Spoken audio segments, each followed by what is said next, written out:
രാവിലെ ജാസ്മിന് പണിഷ്മെന്റ് കിട്ടുന്നതിൽ നിർണായകമായ strategic game കളിച്ച ആളാണ് റോക്കി. ഇന്നത്തെ രാവിലത്തെ കോണ്ടന്റ് മേക്കർ തന്നെ റോക്കിയാണ്, പറയാതെ വയ്യ. റോക്കിയുടെ ഗെയിം വളരെ ഇൻട്രസ്റ്റിംഗ് ആവുന്നുണ്ട്. അത് തീർച്ചയായിട്ടും സീസൺ 6 നന്നായി പൊലിപ്പിക്കുന്നുമുണ്ട്. പക്ഷേ ഇന്നൊരു ഫണ്ണായിട്ടുള്ള ഒരു കാര്യം കൂടി നടന്നു. രാവിലെ ജാസ്മിന് ശിക്ഷ വിധിക്കാൻ വേണ്ടിയിട്ട് റോക്കി വലിയ രീതിയിലൊക്കെ ഇന്ന് ഒച്ചപ്പാടും ബഹളമൊക്കെ ഉണ്ടാക്കിയെങ്കിലും ഇപ്പോൾ റോക്കിക്ക് കൂടി ശിക്ഷ കിട്ടിയിരിക്കുകയാണ്. 3 ദിവസം ബാത്റൂം ജോലികൾ ഒറ്റയ്ക്ക് ചെയ്യണമെന്നാണ് പവർ റൂം ഇപ്പോൾ റോക്കിക്ക് നൽകിയിരിക്കുന്ന ശിക്ഷ. അതിൻ്റെ കാരണം ഒന്ന്, പവർ റൂമിൻ്റെ അനുവാദമില്ലാതെ കിച്ചണിലെ താക്കോൽ എടുത്തു എന്നുള്ളതാണ്. 2, പവർ റൂമിനകത്തേക്ക് പ്രവേശിച്ചു, അനുവാദമില്ലാതെ ഭക്ഷണം എടുത്തു. അങ്ങനെ 3 കുറ്റങ്ങളാണ് റോക്കി ചെയ്തിരിക്കുന്നത്.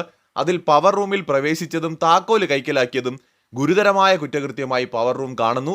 തൽഫലമായി അവർ റോക്കിക്ക് 3 ദിവസം ശിക്ഷ വിധിച്ചിരിക്കുകയാണ്. ബാത്റൂം ക്ലീനിങ് ഒറ്റയ്ക്ക് ചെയ്യണമെന്നതാണ് ആ ശിക്ഷ. ഗെയിം ഇൻട്രസ്റ്റിംഗ് ആവുന്നുണ്ട്. കൂടുതൽ ലൈവ് അപ്ഡേറ്റുകളുമായി വീണ്ടും കാണാം.